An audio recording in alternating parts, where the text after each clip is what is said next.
The first computer was built over 2,000 years ago. We are about to uncover 25 forgotten inventions that predicted our modern world by centuries.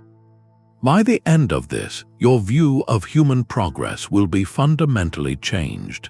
How could a civilization create a steam engine and then treat it as a toy?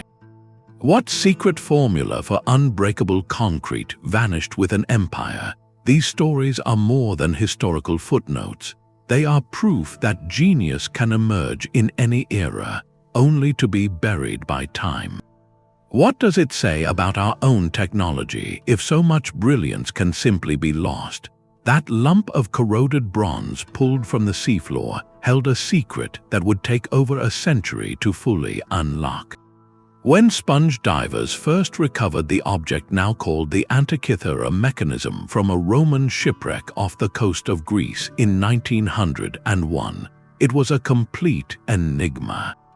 Covered in 2 millennia of marine growth, its internal workings were utterly hidden, and scholars initially catalogued it as a simple navigational instrument or an ornate statue fragment.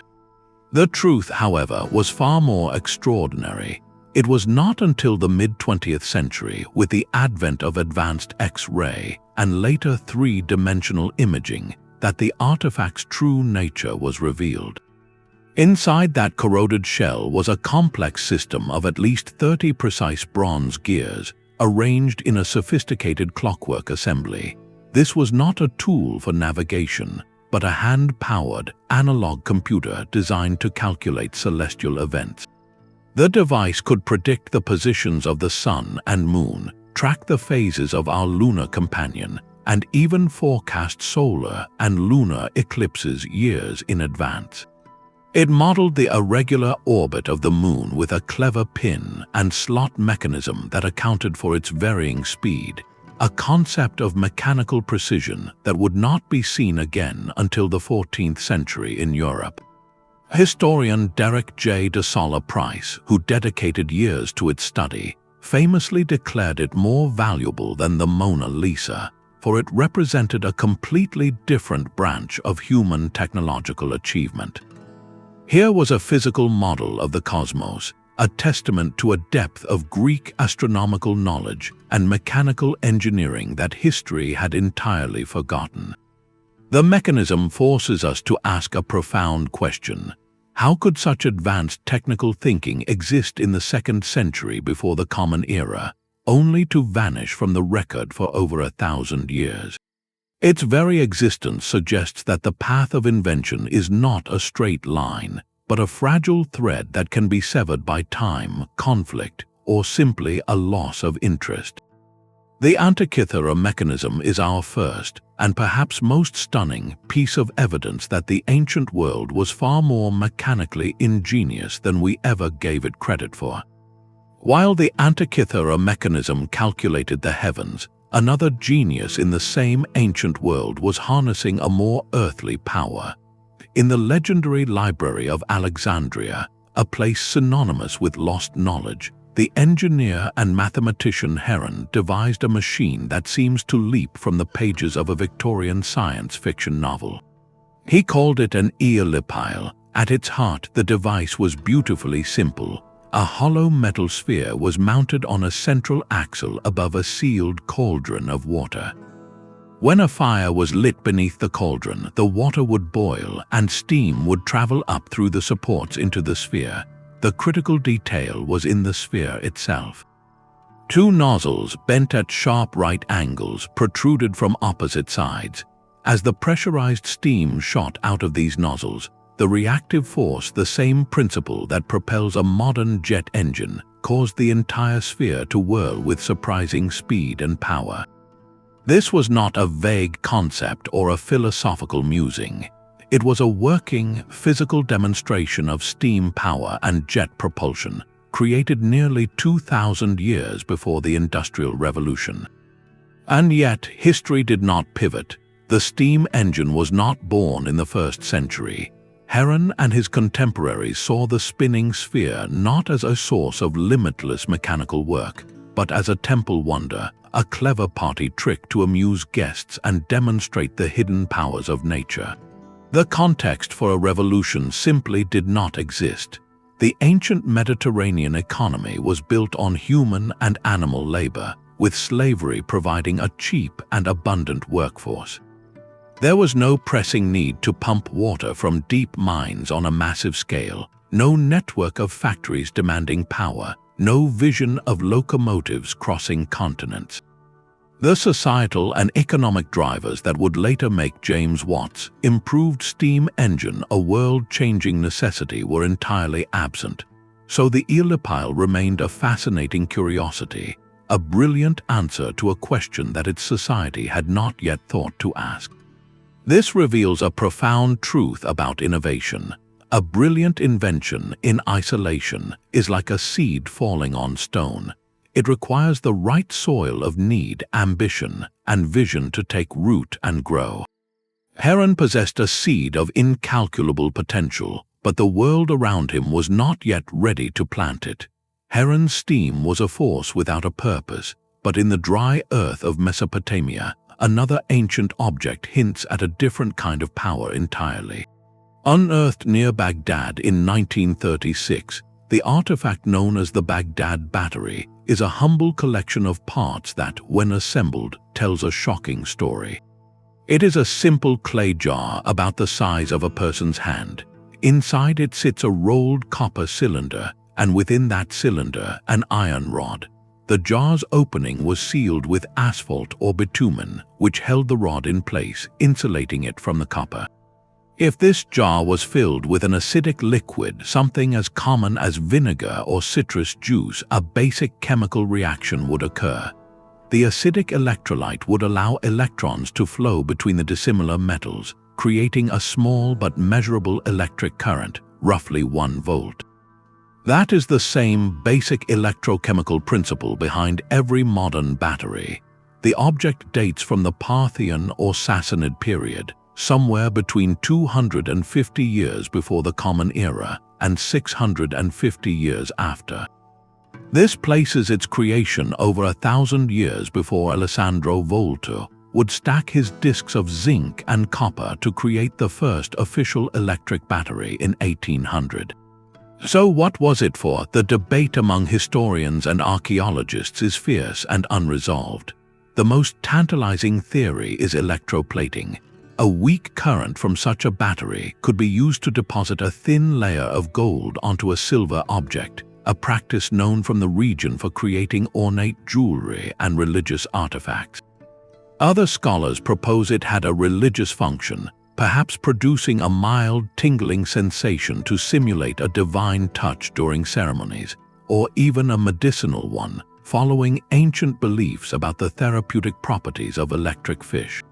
The truth is, we may never know its exact purpose with certainty, but its mere existence is what matters. It is a physical question mark left by the past.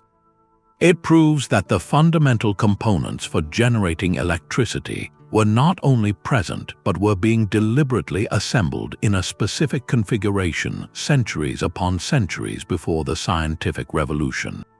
This was not a toy like the Aeolipile.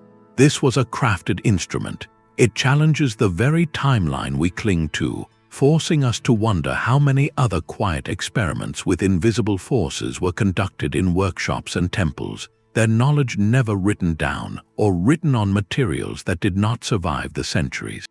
The Baghdad Battery is a whisper from antiquity, suggesting that the spark of discovery can flicker in the dark long before it is finally seen as a light. That spark of electricity was a quiet secret, but the next invention roared across the sea with terrifying brilliance. Picture the Mediterranean at night in the 7th century. You are a sailor aboard an enemy vessel when a Byzantine warship closes in. Instead of arrows, a strange tube mounted on its bow erupts, projecting a roaring jet of liquid flame that clings to everything it touches. Wood, sails, even the water itself ignites in an inextinguishable blaze. This was not myth. This was Greek fire, the Byzantine Empire's most devastating and closely guarded weapon. For over 5 centuries, it was the ultimate naval deterrent, a technological advantage so critical that its formula was considered a state secret on par with the crown jewels. Emperors decreed that only a select few, often from the same family, could know its complete composition. Contemporary descriptions are chillingly effective. It was said to burn on water, making escape impossible for targeted ships, and could only be extinguished with sand, strong vinegar, or perhaps stale urine. Historians and chemists have long debated its recipe. The leading theory suggests a base of crude petroleum, similar to modern napalm, mixed with resin for stickiness and possibly quicklime, a substance that ignites on contact with water, explaining its fearsome reputation for being unstoppable. This was not merely a weapon, it was psychological warfare made liquid. The advantage it provided was immense, helping to save Constantinople from multiple sieges and securing Byzantine naval dominance for generations. Yet here lies the profound irony of its story. The very secrecy that made it so potent also guaranteed its eventual loss. The knowledge was never widely disseminated, never written down in a durable public form. It was protected within a shrinking circle of court artisans. When the Byzantine Empire finally fell in the 15th century, the last custodians of the formula likely perished with it, taking the secret to their resting places. Greek fire vanished from history as completely as it had arrived. This teaches us a crucial lesson about the lifespan of technology. An invention can be world-changing, but if its survival depends on a fragile chain of exclusive human knowledge, it is perpetually one crisis away from extinction. The Byzantine Empire prioritized immediate security over lasting legacy, and in doing so allowed a cornerstone of their power to turn to ash. It is a stark reminder that for innovation to endure, it must sometimes be shared, even at great cost. The secret of Greek fire was extinguished by its own guardians, but another Roman innovation has endured in plain sight for 2 millennia. Gaze up inside the Pantheon in Rome at that breathtaking, unsupported concrete dome. It has not merely survived for nearly 2,000 years, it has defied them. While modern concrete structures sometimes show worrying signs of decay after mere decades, this ancient masterpiece stands as a silent rebuke, a monument that has outlived empires, wars, and the very recipe that created it. The Romans did not just use concrete, they engineered a material that seemed to possess a kind of vitality. Their secret was not in superior brute strength, but in a clever chemical intelligence built into the mix. They discovered that by combining lime with a special volcanic ash from the region of Pozzuoli called pozzolana, they created a binder of extraordinary durability. But the true genius was revealed in their marine constructions, like the harbor at Caesarea. When modern scientists analyzed samples of this seawater concrete, they found something astonishing. Over centuries, the saltwater slowly reacted with the lime and ash, forming rare, interlocking minerals that actually filled in tiny cracks. The material did not just resist the sea, it grew stronger because of it, healing itself from within. This was a sustainable, long-cycle technology that we are only now, in the 21st century, beginning to fully understand and attempt to replicate in labs. The Romans perfected this through generations of observation and practical trial, not theoretical science. Yet this profound empirical knowledge was never fully systematized in a way that could survive the empire's turbulent decline. As centralized authority and major construction projects faded, the precise artisan knowledge of mixing, curing, and sourcing materials became fragmented and was eventually lost. We are left with the magnificent result but not the complete instruction manual. The Pantheon's dome is therefore more than an architectural wonder, it is a direct challenge. It asks us why a 2,000-year-old solution can outperform our own in longevity. It suggests that progress is not always a straight line of improvement, but can sometimes be a circle where we must look back to recover wisdom that was buried by time. This forgotten concrete revolution proves that durability was not just a happy accident of the ancient world, but an achievable engineering goal, one whose blueprint we are still patiently trying to decipher from the stones themselves. While Roman concrete built monuments to last, another artifact from a much older world presents a puzzle not of strength, but of language. On the sun-baked island of Crete, within the ruins of the ancient Minoan palace of Phaistos, a fired clay disk was unearthed in 1908. At first glance, it seems unremarkable, a simple circle of clay about the size of a small plate. But look closer. Its entire surface is covered, front and back, with a spiraling sequence of 45 distinct symbols. There are human figures, birds, plants, and geometric shapes, all arranged in clear groups. The mystery, however, is not just in what these symbols mean, but in how they were made. Each symbol was not carved or painted by hand. They were stamped onto the soft clay with individual seals like tiny punches before the disc was fired. This single, lonely object is in essence a form of movable type printing. A person, over 3,000 years before Johannes Gutenberg, had the idea to create reusable characters and impress them in a fixed order to convey a complex message. This was not handwriting, it was a primitive form of information technology, a mechanization of communication. And then it simply stops. No other object like it has ever been found in Minoan Crete or anywhere else in the ancient Mediterranean. The script it uses does not match the known linear A or linear B scripts of the region. Its message, whether a hymn, a legal treaty, a story, or a king's proclamation, is utterly silent to us. The disk is an island unto itself. This profound isolation forces us to confront a haunting possibility. Was the Phaistos disk a brilliant technological dead end, the lone surviving product of a single inventive mind whose method was never adopted or understood by contemporaries?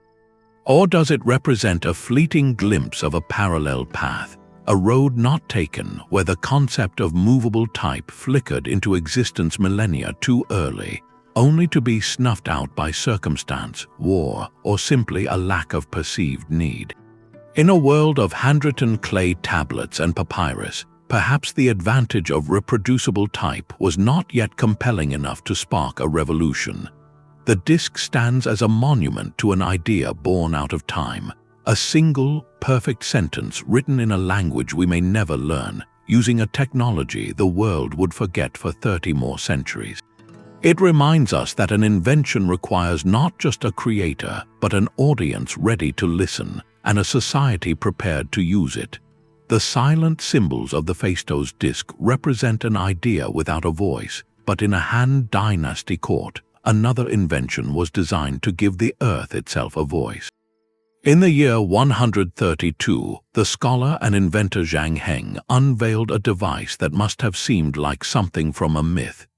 He presented the emperor with a magnificent bronze vessel, nearly 6 feet across, adorned with 8 dragons facing the cardinal and intercardinal directions. Each dragon clutched a bronze ball in its jaws, and below each dragon sat a waiting bronze toad with its mouth open upward. The purpose of this ornate machine was both practical and profound, to detect the direction of an earthquake from hundreds of miles away. When a tremor occurred, an internal pendulum mechanism, sensitive to the slightest shaking, would trigger a single dragon to release its ball. The ball would clatter into the mouth of the toad below with a loud report, clearly indicating the compass direction from which the seismic waves had originated. Historical records tell of an occasion when a ball dropped without any local shaking, and the court was skeptical until messengers arrived days later from a distant province reporting a major earthquake, precisely from the direction the device had indicated. The true brilliance of Zhang Heng's seismoscope was not merely mechanical, though the exact internal design remains a subject of debate among historians and engineers. Modern reconstructions suggest it likely used a clever system of levers and inertia, where a central pendulum would swing and dislodge a catch connected to one specific dragon head. Its deeper revolution was conceptual. In an age where earthquakes were widely interpreted as signs of heavenly displeasure or cosmic imbalance, Zhang Heng's device reframed them as measurable, physical phenomena with a detectable point of origin. This was a monumental leap in perspective, moving from a world governed by omens to one seeking understanding through observation and instrumentation. It was a working prototype of the scientific method cast in bronze, and yet, like so many of the inventions we have seen, this paradigm shift did not immediately cascade into a sustained tradition of seismic science. The knowledge embedded in that specific device, the precise craftsmanship of its internal parts, was not fully preserved or built upon in a continuous line. The seismoscope itself was lost, leaving only descriptions. This pattern reveals a recurring theme in the history of forgotten technology. A single genius can create a tool that leaps centuries ahead in its thinking, but for that leap to become a permanent part of human capability, it requires more than one brilliant mind. It needs an entire culture ready to adopt that new perspective, to maintain the knowledge, and to ask the next question. Zhang Heng gave the earth a voice, but for a long time after, few were listening closely enough to continue the conversation. Zhang Heng listened for the earth's voice, but the Vikings looked to a sky they could not always see. Across the frozen north, Norse sagas tell of a mysterious tool called the Solarstein, a sunstone that allowed navigators to find their way under featureless gray clouds and through the long twilight of northern seas. This was no magical artifact, but a brilliant application of a subtle natural phenomenon. Researchers now believe the sunstone was likely a transparent crystal of calcite or cordierite, minerals with a unique property. They polarize light, meaning they filter the scattered light waves that fill our atmosphere. On a completely overcast day, the sun's position still creates a faint pattern of polarization in the sky, invisible to the naked human eye. The navigator's technique was elegant in its simplicity. They would hold the crystal up to the sky and slowly rotate it. When looking through the stone, the light would appear to change in brightness or color. The navigator sought the point where the view through the crystal became uniform, a specific alignment that betrayed the hidden sun's location. With that single reference point, even just knowing where the sun was at dawn or dusk, a skilled sailor could set a course across hundreds of miles of open ocean. This gave Viking expeditions a staggering advantage. It helps explain their incredible reach from the coasts of North America to the rivers of Russia, journeys undertaken long before the magnetic compass became a standard instrument in medieval Europe. The sunstone represents a different kind of genius. It was not a complex machine with gears, but a sophisticated tool born from deep observation. It was an early, practical application of optical physics, a piece of analog technology that used the very fabric of light itself as a guide. Its eventual disappearance from common use is not a story of loss but of supersession. The magnetic compass, once refined and understood, provided a constant, reliable reading regardless of cloud cover or time of day.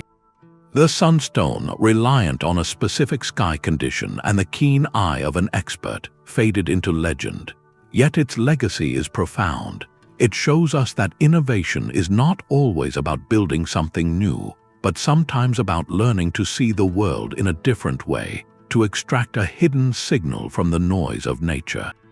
The Vikings did not conquer the Atlantic with brute force alone, but with a crystal that taught them to read the secrets written in the light. The Vikings read the light, but the swordsmiths of Damascus read the fire. In the forges of the medieval Islamic world, a blade was born that seemed to possess its own soul. Known today as Damascus steel, these weapons were the stuff of pure legend. Crusaders returning from the Holy Land told tales of swords so sharp they could cleave a floating silk scarf, and so resilient they could slice through a knight's iron helmet without losing their edge. Their most striking feature was a mesmerizing, watery pattern on the surface, like the ripple of a wind-swept dune, a signature that spoke of a secret locked within the metal itself. The raw material was not ordinary iron. It began as Wootz steel, a high-carbon crucible steel imported from India in the form of small, mottled ingots. The true magic happened in the hands of the master smith. Through a painstaking, ritualistic process of repeated heating, forging, folding, and careful cooling, the smith manipulated the metal at a level invisible to the eye.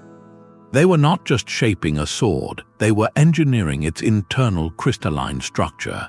For centuries, the source of the blade's peerless performance remained a profound metallurgical mystery.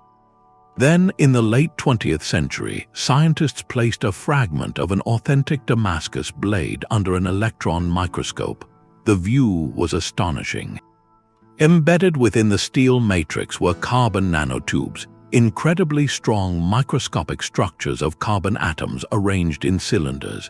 These nanotubes, alongside cementite nanowires, formed spontaneously during the intricate thermal cycling process the smiths had perfected through generations of trial and observation.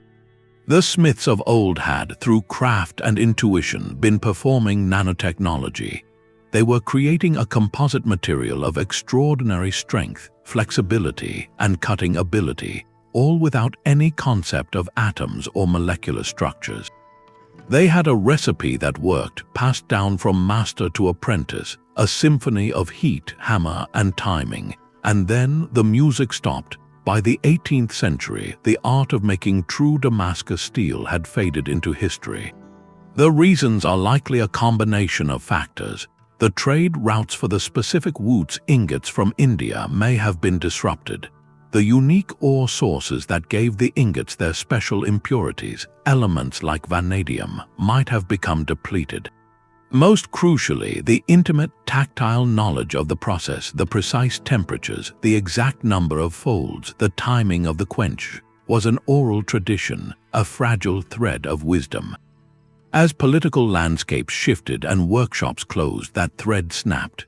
The loss of Damascus steel is not merely about a better sword. It is a parable about the nature of knowledge itself.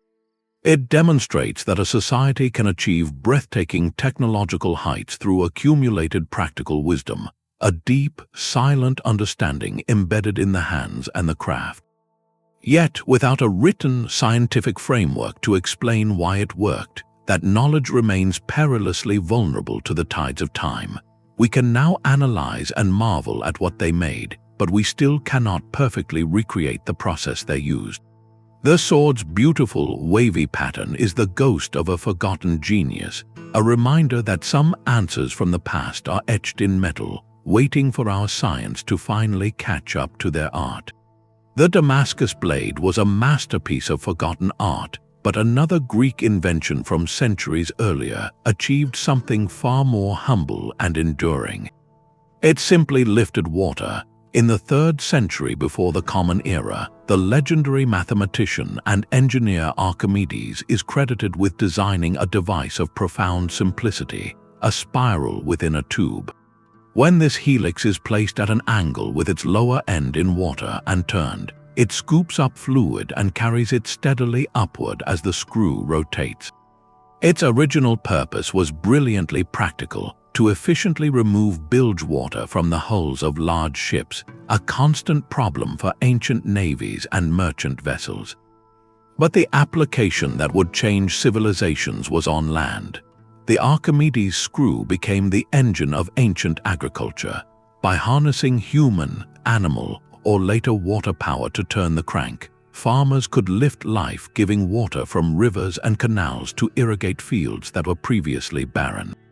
It transformed landscapes, turning arid regions into fertile ground with a reliability and efficiency that bucket methods could never match. What is truly remarkable, however, is not its ancient impact but its modern presence. You can still find Archimedes screws at work today. They churn quietly in wastewater treatment facilities, gently moving slurry without damaging sensitive equipment.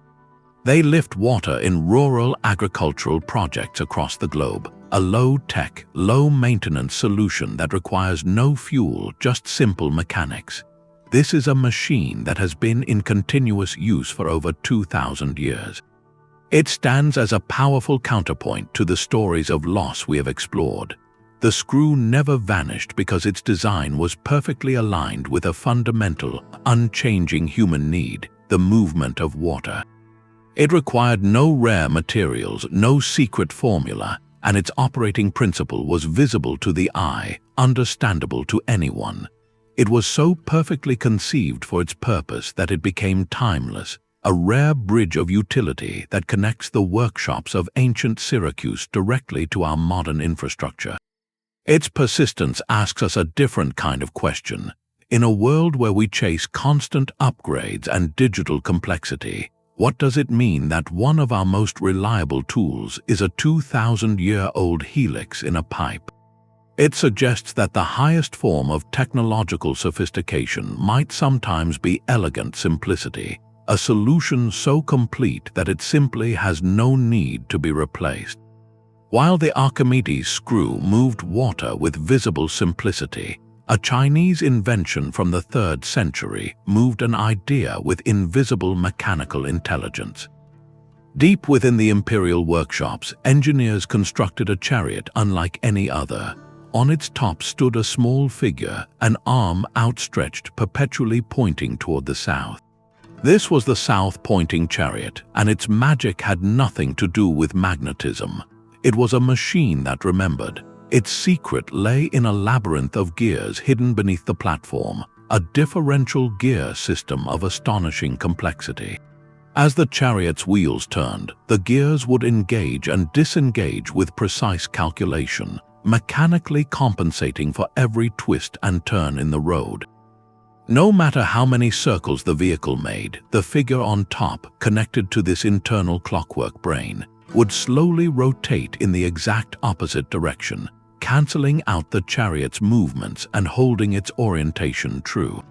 This was not a compass, it was a mechanical gyroscope, an analog computer built from wood and bronze that solved a navigational equation through pure physics.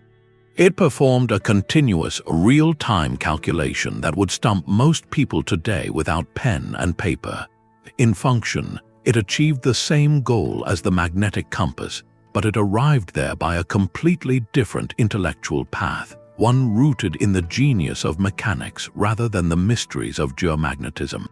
Yet, for all its brilliance, the South-Pointing Chariot remained largely a ceremonial treasure, a dazzling display of imperial ingenuity meant to awe foreign dignitaries and symbolize the emperor's harmonious alignment with the cosmos.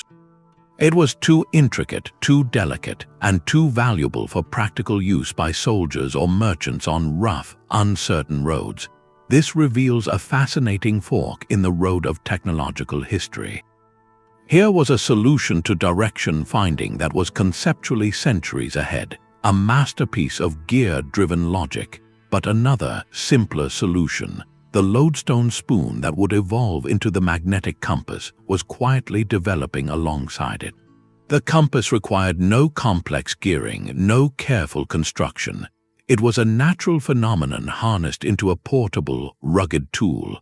In the long run, simplicity and practicality won.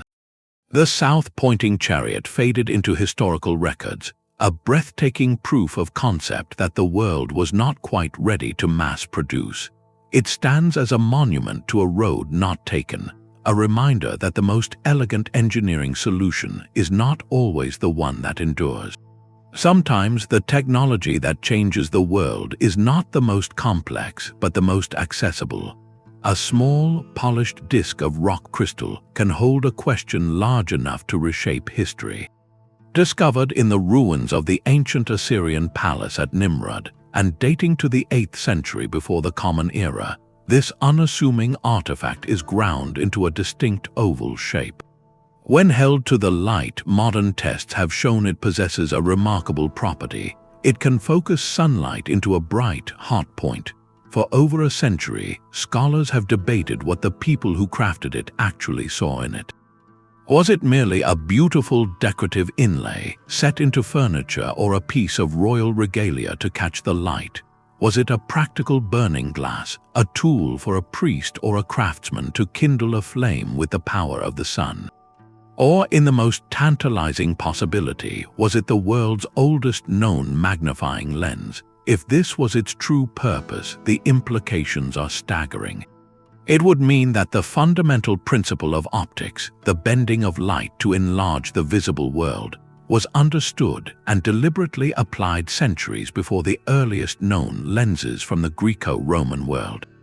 Even if we dismiss magnification and see it only as a fire starter, the artifact still speaks volumes. It reveals a sophisticated, applied understanding of a natural law, the concentration of radiant energy through a transparent medium. The Assyrians may not have had a theory of refraction, but they clearly possessed the empirical knowledge that a shaped crystal could capture and redirect the sun's power. This tiny object forces us to confront a subtle truth about how innovation emerges. The line between a beautiful ornament and a precision tool is often blurred in the ancient world. A craftsman polishing a stone for its brilliance might have noticed, almost by accident, that it made tiny markings appear larger, or that it gathered light in a dangerous, wonderful way. That moment of observation, that spark of practical curiosity, could have been the true birth of optics, a birth that happened in a palace workshop long before any philosopher wrote it down. The Nimrud Lens, in its quiet ambiguity, reminds us that profound discovery does not always announce itself with fanfare. Sometimes it sits patiently for millennia, waiting for us to look at it from just the right angle.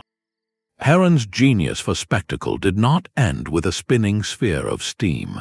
Within the sacred spaces of ancient temples, he engineered a different kind of miracle, one designed to inspire awe and reinforce belief. His automatic temple doors were a masterful feat of mechanical theater.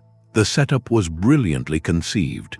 A large altar fire would be lit by priests at the start of a ceremony. As the flames grew, they heated the air inside a sealed vessel hidden below the altar. This expanding air, in a principle of pneumatics Heron understood perfectly, would then travel through pipes, forcing water from one container into another.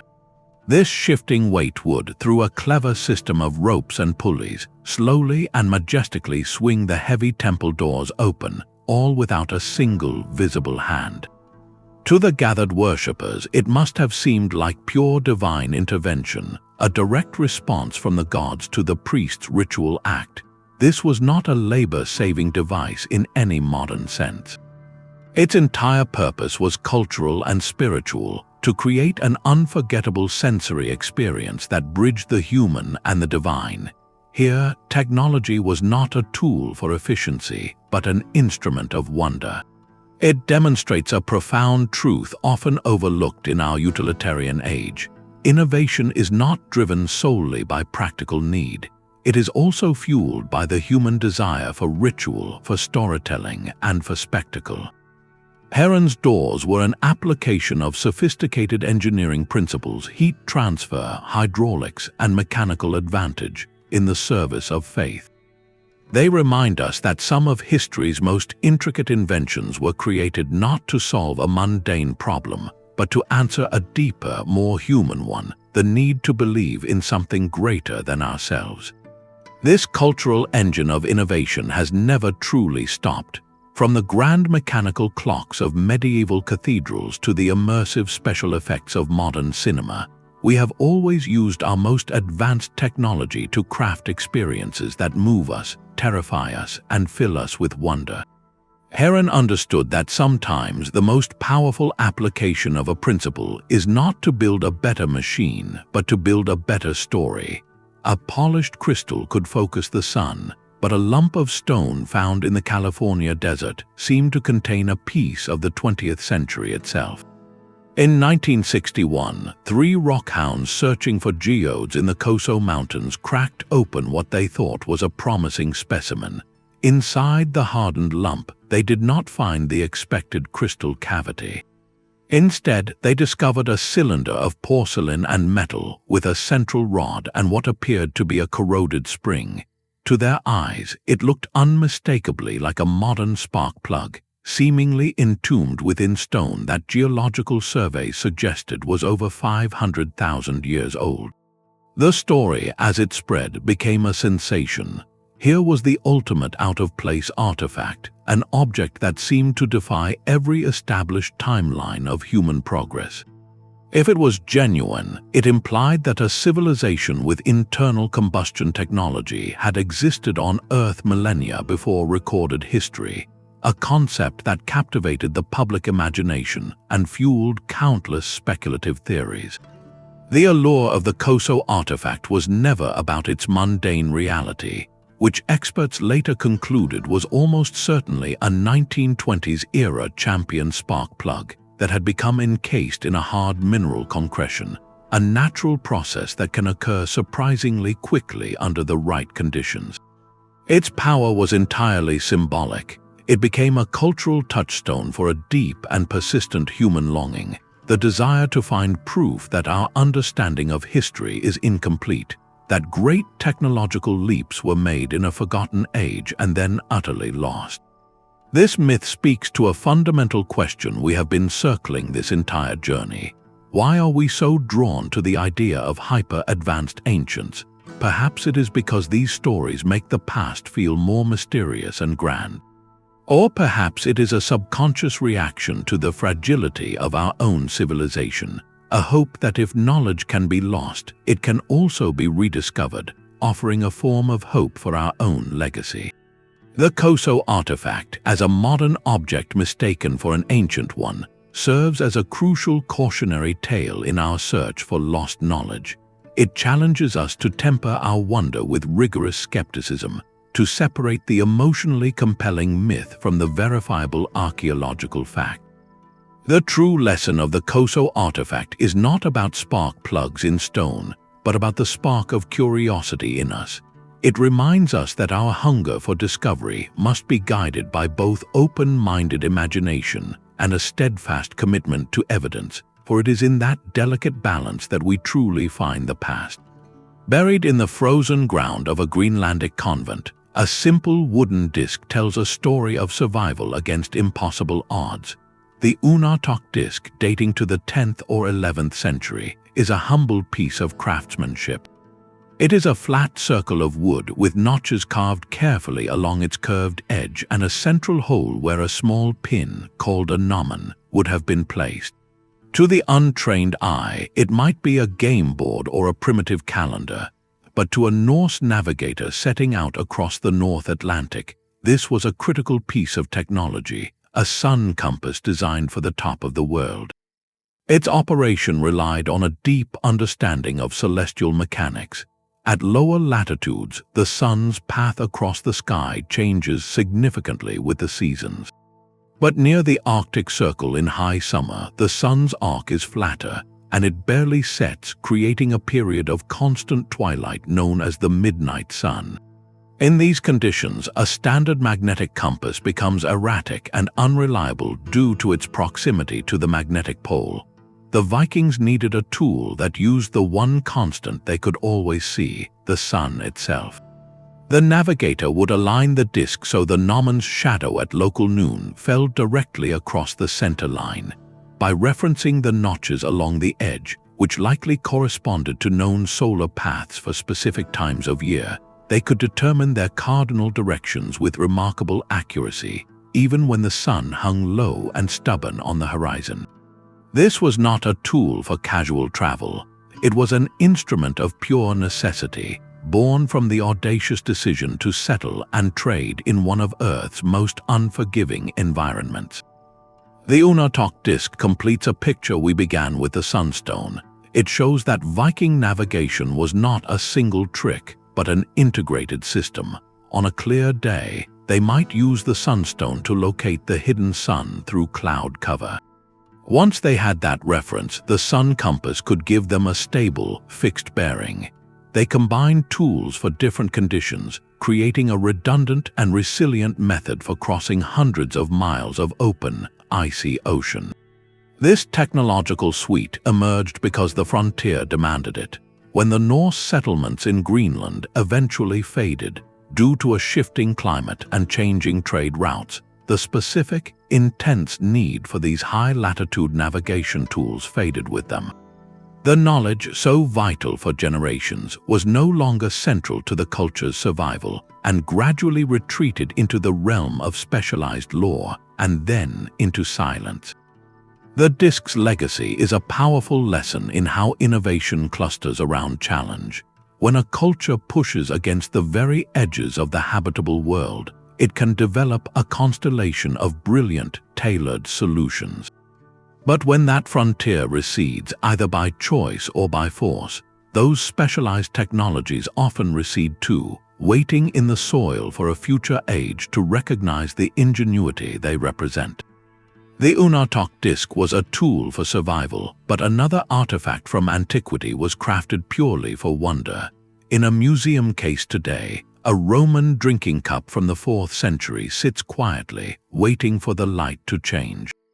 Known as the Lycurgus cup, it depicts a scene from myth, the Thracian king Lycurgus entangled by vines. In ordinary reflected light, the glass is a cool, opaque jade green. But hold a light source behind it, and the entire vessel undergoes a magical transformation. The green vanishes, replaced by a glowing, translucent ruby red, as if the cup itself were filled with wine and fire. This is not a trick of paint or dye. It is a miracle of material science achieved 1600 years ago. The secret lies in the glass itself. When modern scientists analyzed fragments under powerful microscopes, they discovered the cause of this dichroic effect. The Roman glassmakers had, whether by design or incredible accident, infused the molten glass with minute particles of gold and silver. These were not mere specks, but nanoparticles, particles so small they are measured in billionths of a meter. At this infinitesimal scale, the metals interact with light in a peculiar way. They scatter the green wavelengths when light shines on the cup, making it appear green. But when light passes through the glass, the nanoparticles allow the red wavelengths to transmit, creating that stunning internal glow. The Romans had, through empirical craft, created a photonic crystal, a structure that manipulates light, a concept that would not be formally understood until the 20th century. They likely stumbled upon this effect by contaminating their glass melt with dust from gold and silver working, a happy accident in a workshop where precious materials were handled. They could not see the nanoparticles, they had no theory of quantum optics or light scattering, but they recognized the breathtaking result and perfected the technique to produce this singular masterpiece. The Lycurgus cup is therefore more than beautiful art. It is a physical paradox. It represents a high technology that was produced without the underlying science, a peak reached without knowing the mountain was there. It stands at the intersection of art, accident, and an intuitive grasp of materials that feels almost alchemical. In its silent shift from green to red, it seems to hold a message from the past that discovery often begins not with a question, but with a beautiful, unexplained result that begs to be repeated. A cup that changes color is a marvel of hidden physics, but an empire once ran on a language made of knots. Across the vast, mountainous expanse of the Inca Empire, a civilization without a known written alphabet achieved something that seems impossible. They administered the largest empire in the pre-Columbian world, coordinating millions of people, managing intricate tribute systems, and recording complex histories, all without pen, paper, or parchment. Their tool was the Quipu, a deceptively simple device of colored strings hanging from a main cord. To the untrained eye of a Spanish conquistador, these were mere curiosities or primitive trinkets. But to a trained Inca administrator, known as a Quipucamayok, each hanging strand was a line in a ledger, a verse in a poem, a record of a dynasty. The system was a masterpiece of tactile information technology. The type of knot, its specific position on the string, the color of the cord, the spin and ply of the yarn, and even the material itself all carried distinct meaning. Most understood aspects point to a highly advanced numerical system, where different knot types represented units, tens, hundreds, and beyond, allowing for the recording of census data, warehouse inventories, and agricultural yields with mathematical precision. Yet many scholars now believe the Quipu was capable of much more. The arrangement of chords, the sequences of colors and knots, may have also encoded narrative information, stories, laws, and genealogies, making it a true three-dimensional writing system, a form of binary or even ternary code rendered in cotton and wool. This was not merely accounting, it was a tangible, portable database, a system where data had texture and color. The catastrophe of its loss is almost unimaginable. Viewing the Quipus as idolatrous objects or useless clutter, the Spanish authorities systematically gathered and destroyed them. In doing so, they did not just burn bundles of string, they burned libraries. They erased the primary records of an entire civilization's memory, its history, its economy, and its worldview. The few hundred Quipus that survive today are silent, their codes broken, the Quipu Kamaioks who could read them long gone. This loss forces us to radically reconsider what we mean by terms like writing and technology. We are conditioned to see information as marks on a flat surface, as ink on a page or pixels on a screen. The Quipu challenges that entire paradigm. It proves that a sophisticated information system can exist in a form utterly alien to our own, built not on symbols but on sequences, structures, and sensory details. It was a technology perfectly adapted to its environment and culture, a way of thinking about data that was woven into the very fabric of society. Its silent strands ask us a humbling question: how many other ways of knowing, of recording the world, have vanished because they did not look like what the conquerors recognized as knowledge? The silent language of the Quipu was woven from cultural meaning, but a single carved image on an Egyptian temple wall has sparked a very modern debate. Deep within the crypts of the Temple of Hathor at Dendera, a stone relief carved over 2,000 years ago depicts a strange and captivating scene. A large, elongated object, shaped somewhat like a pear or a bulb, is held aloft by a standing figure. Inside this object, a snake extends along its length, its body held straight. The snake's head touches the narrow end of the bulb, while its tail connects to a wire-like line that leads to a small box, beside which stands a baboon holding two knives.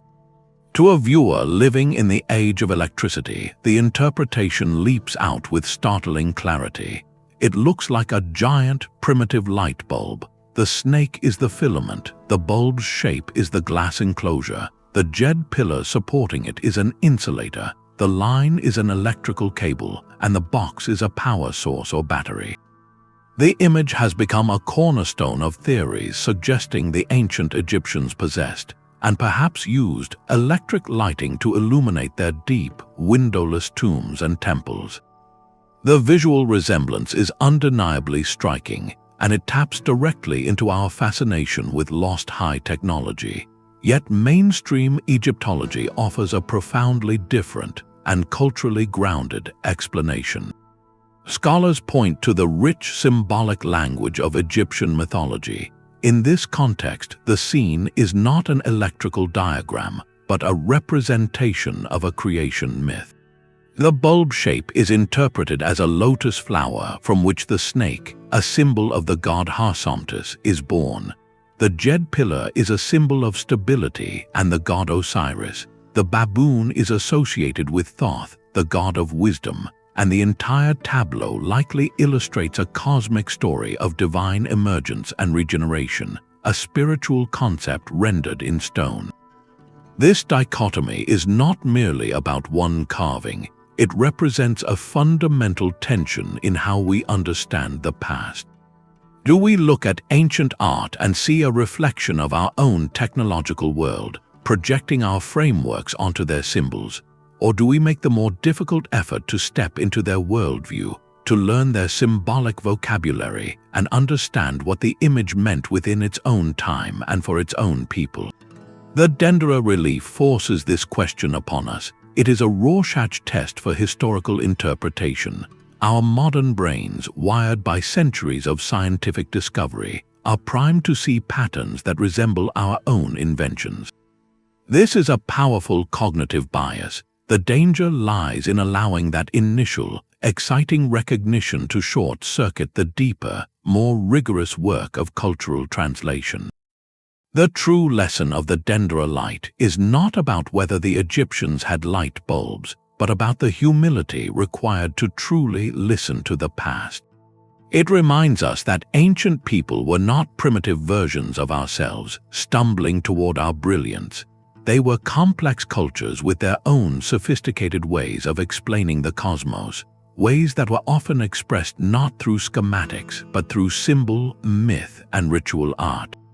To see only a light bulb in that carving is to potentially miss the profound philosophical and spiritual idea it was actually meant to convey. It asks us to be careful interpreters, to let the past speak in its own voice, even when that voice tells a story very different from the one we might wish to hear. Zhang Heng's vision extended far beneath the Earth's surface. The same mind that built a device to listen for tremors also looked to the sky, crafting an instrument to read the language of the wind. Historical records from the later Han Dynasty describe a remarkable creation, a weather vane of extraordinary complexity. It was not a simple arrow spinning on a pole. This device featured a central vane shaped like a bronze bird, balanced to turn with even the gentlest breeze, but its true ingenuity lay in the mechanism below. As the bird rotated to point into the wind, it engaged a series of interconnected gears. These gears, in turn, would move a series of small figurines or pointers arranged in a circle, indicating one of 8 or 24 cardinal directions on a dial. Some interpretations of the text suggest the system might have gone even further, possibly incorporating a way to record or tally shifts in wind direction over time. If accurate, this would make it more than an anemometer, a wind measurer. It would be a primitive data logging instrument, a mechanical memory of the sky's patterns. Though no physical example of this wind recorder survives, its description is a window into a specific kind of genius. Zhang Heng was not merely an inventor of isolated wonders, he was a pioneer of a systematic approach. His seismoscope sought to quantify the Earth's movements, his armillary sphere mapped the heavens, and this weather vane aimed to catalogue the air itself. Together, they represent a cohesive mission to instrument the natural world, to transform intangible forces into observable, measurable data. This impulse feels strikingly modern. It is the foundational drive of science, the desire to move beyond myth and anecdote and into the realm of recorded evidence. In an era often romanticized for its philosophy and art, Zhang Heng's work reminds us that the rigorous pursuit of empirical knowledge has deep and powerful roots. He represents a path that was being walked long before the European Renaissance, a path of observation, engineering, and quantification. The loss of his specific devices is a profound historical regret, but the loss of his methodology is the greater lesson. It shows us that the scientific mindset, the urge to ask how high, how far, how strong, and to build a tool to find the answer, is not the invention of any single culture or century. It is a human constant. Zhang Heng's legacy is not locked in lost bronze gears, but in the enduring question he embodied: how can we make the invisible world speak to us in a language we can see and understand? His work stands as a quiet testament that curiosity, when paired with craftsmanship, can build bridges of understanding across millennia, even when the original blueprints have long since turned to dust. The precision of Zhang Heng's instruments sought to measure the world, but in the ashes of Pompeii, we find tools designed to repair the human body itself. Excavations at Roman sites have uncovered collections of surgical instruments so advanced, they would not look out of place in a modern operating theater. There are slender, finely balanced scalpels with replaceable steel blades, delicate forceps for extracting arrowheads, intricate bone drills, and even vaginal and rectal speculums with ingenious screw mechanisms for gentle dilation. Crafted from bronze or iron, these were not crude implements, but purpose-built extensions of a healer's skill, reflecting a detailed and practical knowledge of anatomy gained from dissection and battlefield medicine. With these tools, Roman surgeons performed procedures we associate with much later periods. They conducted cataract surgery by couching, a method of displacing the clouded lens, and historical texts describe cesarean sections being performed, albeit as a last resort to save an infant when the mother could not survive. Perhaps most remarkably, they understood the principles of cleanliness, using antiseptic agents like vinegar and wine to clean wounds and surgical sites, a practice born from observation rather than germ theory, but effective nonetheless. This was a medical technology system built on empirical results and refined over generations. Its subsequent disappearance across much of Europe is a stark lesson in the fragility of practical knowledge.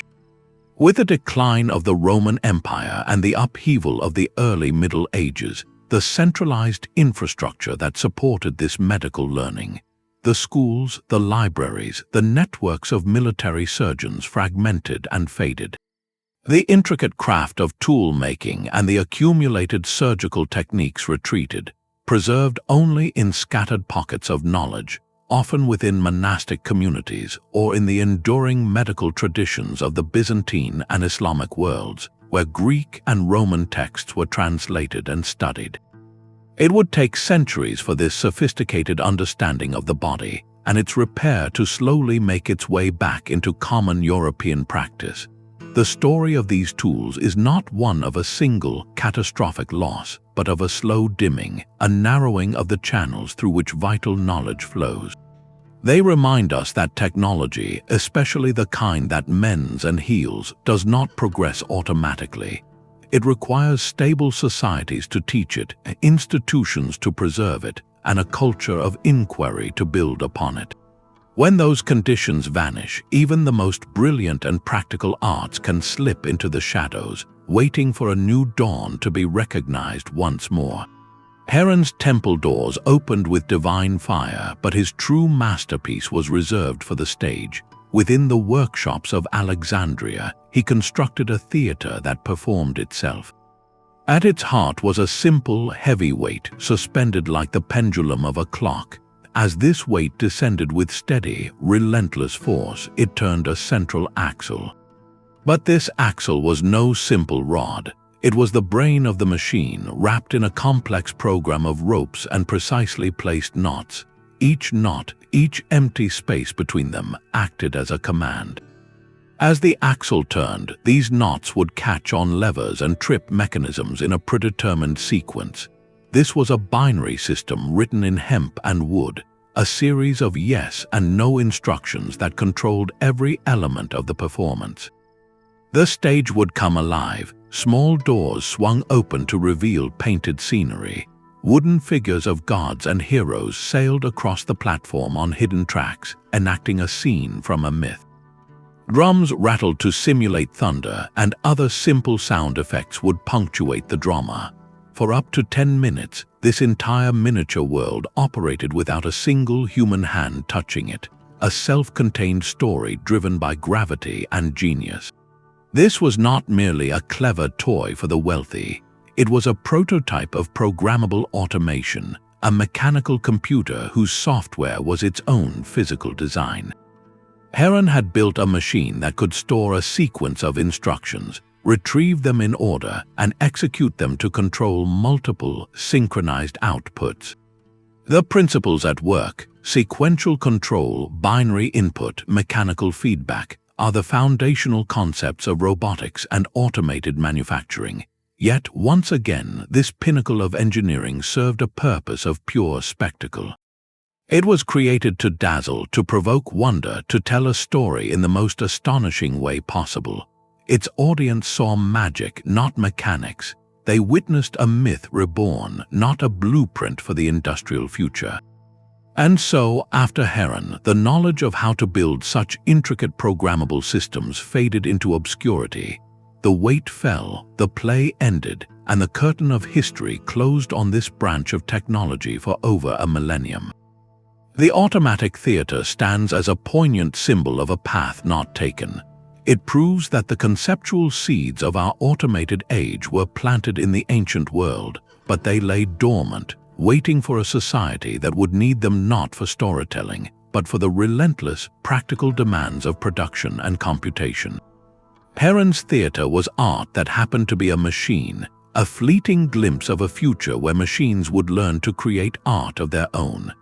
High on windswept hills across Scotland and parts of Europe, the stones themselves tell a story of impossible heat.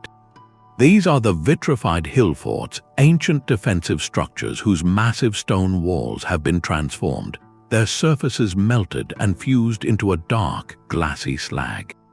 This process, called vitrification, is not a gentle weathering. It requires a sustained, ferocious temperature of over 1,100 degrees Celsius, a heat so intense it can turn solid rock into a viscous liquid that then cools into a brittle, obsidian-like crust. The sight is both eerie and perplexing. How could Iron Age communities over 2,000 years ago generate such phenomenal heat across entire fortifications? The debate among archaeologists burns as hot as the original fires. One compelling theory points to warfare. Perhaps these forts were not just captured, but utterly annihilated in catastrophic sieges. Invaders might have piled immense quantities of timber against the stone and clay lacing of the walls, setting blazes so vast and long-lasting that the very ramparts liquefied. In this scenario, the vitrification is not a technology, but a testament to a conflict's terrible conclusion, a scar left by a victory meant to be permanent. Yet another school of thought proposes this was not destruction, but deliberate construction. Could the builders have intentionally fired their walls to create a stronger, more unified defensive barrier? The process would have required astonishing control, a deliberate and sustained application of fire that had to be managed carefully to avoid collapsing the structure during the process itself. If this was an intentional technique, it implies a lost pyrotechnology on a monumental scale, a communal understanding of chemistry and thermal engineering that we have no clear record of in the historical texts from these regions. The melted stones offer no easy answer. They sit silently at the crossroads of three ancient arts: warfare, architecture, and chemistry. They are a physical riddle that refuses to resolve. Whether the product of a weapon or a tool, these glassy ramparts force us to confront the sheer scale of what our ancestors could achieve with fire, earth, and determination. They are a reminder that some chapters of the past are not written in ink or carved in relief, but baked irrevocably into the landscape, a permanent question mark etched in once molten stone. That desire to replicate the cosmos found its ultimate expression in the final masterpiece of Zhang Heng's celestial vision. Historical texts from the later Han dynasty speak not just of an armillary sphere, a static model of the heavens, but of one that lived and breathed. It was a bronze planetarium, a dynamic orrery of its age, driven by the steady, relentless pulse of a water clock. Imagine the scene, a complex arrangement of nested rings representing celestial circles, all set in motion by the gentle flow of water. As the clepsydra dripped, it turned a hidden assembly of gears, which in turn rotated the entire sphere in perfect, silent synchrony with the actual stars and planets wheeling overhead. This was no longer simply an instrument for measuring individual positions. It was a simulation, a clockwork universe contained within a room, a working model that could demonstrate celestial cycles, predict configurations, and teach the rhythms of the cosmos through its very motion. The engineering required was staggering. It demanded more than just craftsmanship. it required a profound mathematical understanding of planetary periods and celestial mechanics, translated into precise gear ratios. The device bridged two worlds, the empirical world of observation and the abstract world of predictive modeling. By making the sky move inside his workshop, Heng was attempting to grasp its underlying rules, to hold the mechanism of the universe in his hands. While the original sphere, like so many of his inventions, did not survive the centuries, its conceptual legacy proved indestructible. This idea of a mechanically driven model of the heavens became a cornerstone for later astronomers, both in China and in the Islamic world, where such devices were refined and celebrated. They paved a direct intellectual path toward the great astronomical clocks of medieval Europe and, ultimately, to our modern planetariums and orbital simulations. Zhang Heng's water-powered sphere represents a pivotal moment in our relationship with the cosmos. It marks the shift from humanity as a passive watcher of the sky to an active participant, a builder of mirrors to reflect the grand design. It was the human mind, using water and bronze, beginning to build a clock that kept time not for the day, but for the ages. A personal sundial from the 2nd century could slip into the palm of your hand. Discovered in the ruins of Aphrodisias, this Roman artifact is a marvel of miniaturization, a bronze disc roughly the size of a hockey puck, engraved with the intricate lines of a timepiece. But this was no simple garden ornament. This was a precision instrument designed for a life in motion. Its genius lay in its adjustability. A small gnomon, the part that casts the shadow, could be set to different holes corresponding to various latitudes, allowing a traveling merchant or a military officer to calibrate the device for accuracy whether they were in Greece, Egypt, or Gaul. Some scholars believe it may have even had settings to compensate for the changing angle of the sun throughout the year. Here was a pocket-sized piece of the cosmos, a personal clock that translated the grand arc of the sun into the practical rhythm of a daily schedule. This tiny object shatters a common assumption that the ancient world lived solely by communal time, by the bells of the city or the position of the sun in the sky. For those with the means, the desire for personal, portable precision existed 2,000 years ago. The technology did not vanish, it simply evolved at a glacial pace, from these intricate sundials to the spring-driven clocks of the Renaissance, and finally to the pocket watches that defined gentlemanly attire for centuries. The story of this sundial is not one of forgotten genius, but of a continuous thread. It reveals that the human impulse to carry a piece of measured time with us, to own our own schedule, is not a modern invention born of industrial haste. It is an ancient luxury, a quiet testament to a timeless desire to hold a fragment of order, of predictable progress, in the palm of our hand as we move through an unpredictable world. The steady drip of a water clock could power a model of the heavens, but that same hydraulic principle could also be harnessed to make the air itself sing. In the vibrant intellectual atmosphere of 3rd century Alexandria, an inventor named Ctesibius turned his genius toward a new kind of instrument. He created the hydraules, the world's first water organ, and in doing so, he solved a fundamental problem that had plagued musicians for centuries. Traditional wind instruments rely on the player's own breath, limiting the power and sustain of each note. Ctesibius saw a different path. His design used a clever system of pumps, levers, and a sealed water reservoir. Air was pumped into a chamber where the weight of the water above it created a constant, unwavering pressure. This pressurized air was then fed into a set of pipes, and the musician controlled the flow not with their lips, but by pressing keys on a manual, a primitive keyboard. For the first time, a single performer could produce a powerful, continuous wall of sound that could fill an amphitheater or a grand palace hall. This was not just an instrument, it was a feat of engineering, a marriage of hydraulic science and artistic expression. The hydraules became a sensation.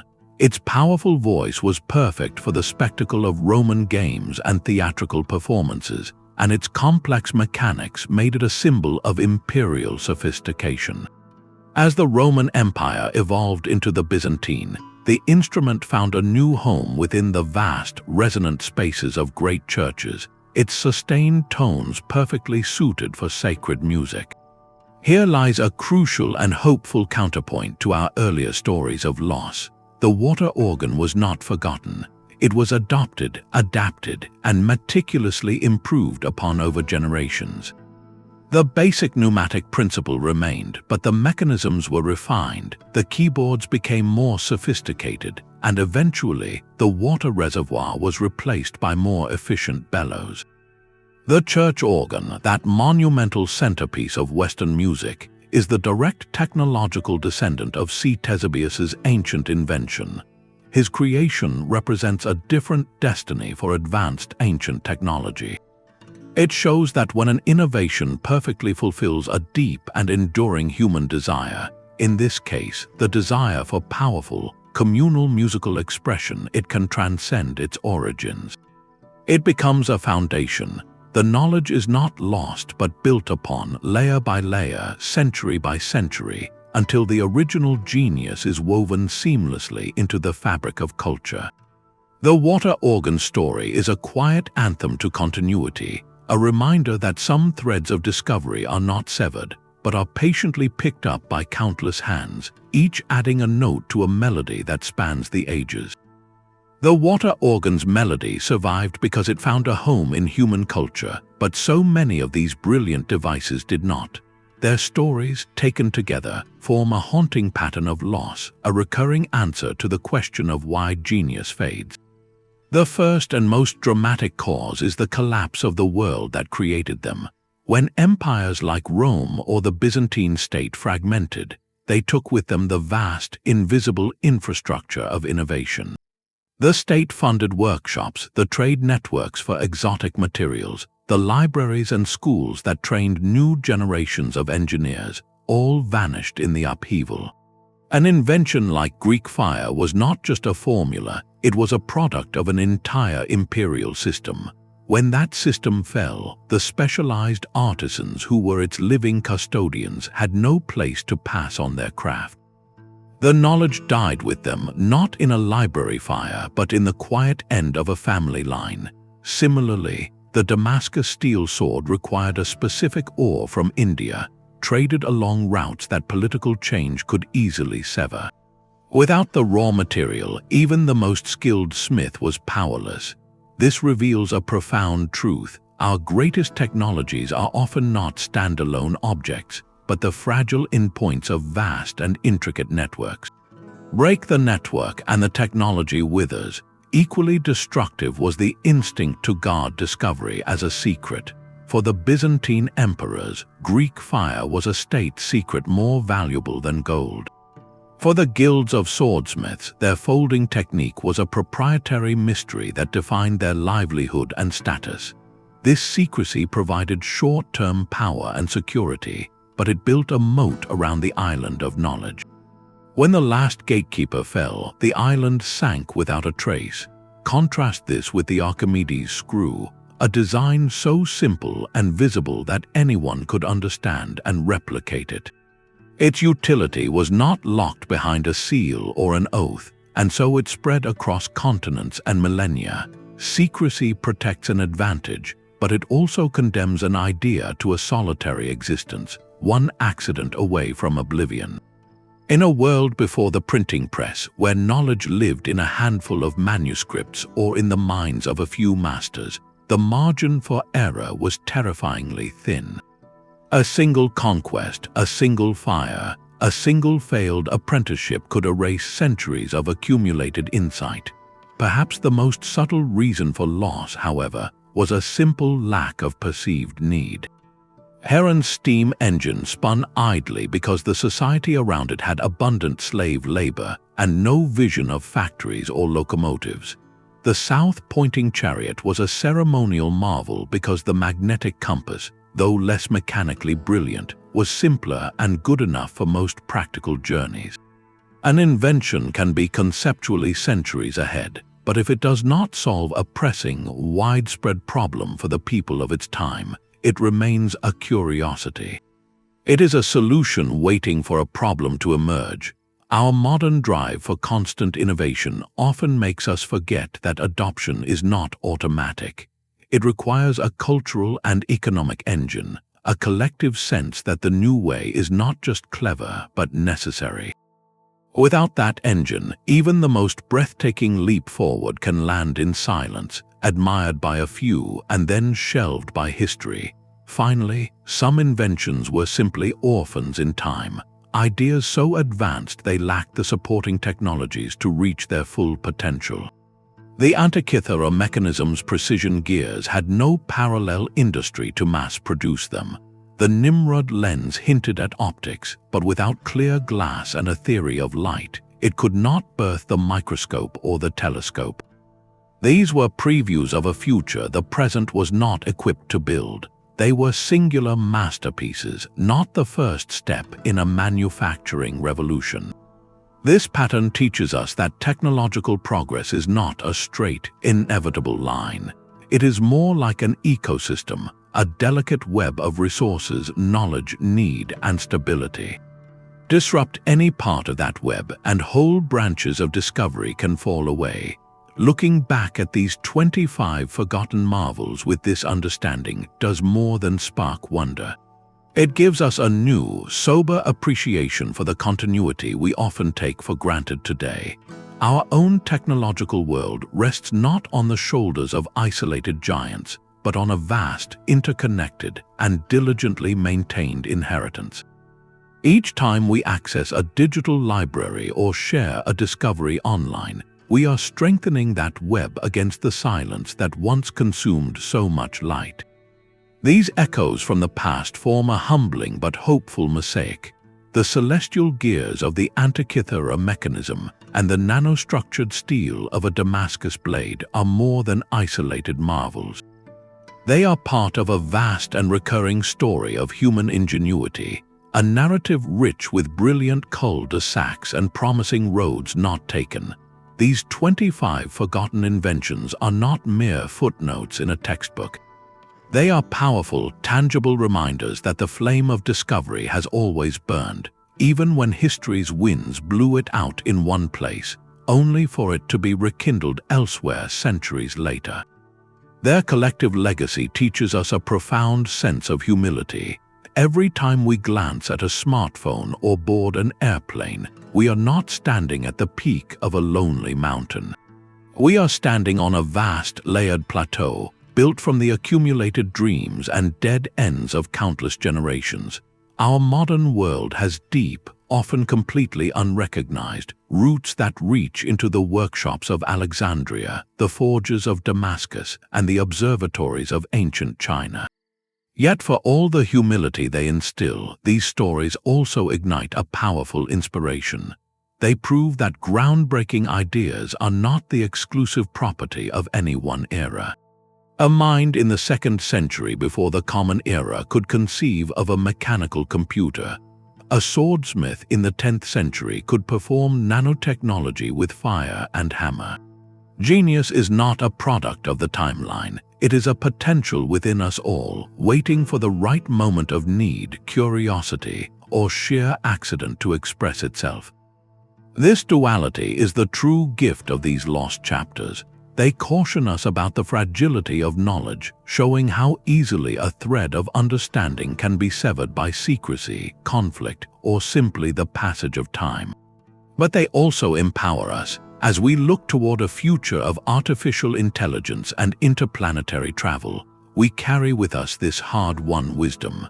We are now the custodians of a global, interconnected library of knowledge more vast and resilient than any that came before. Our responsibility is to learn from the silence that followed these inventions. We must strive to build systems that preserve, share, and build upon our discoveries, so that the brilliant sparks of today do not become the buried mysteries of a distant tomorrow.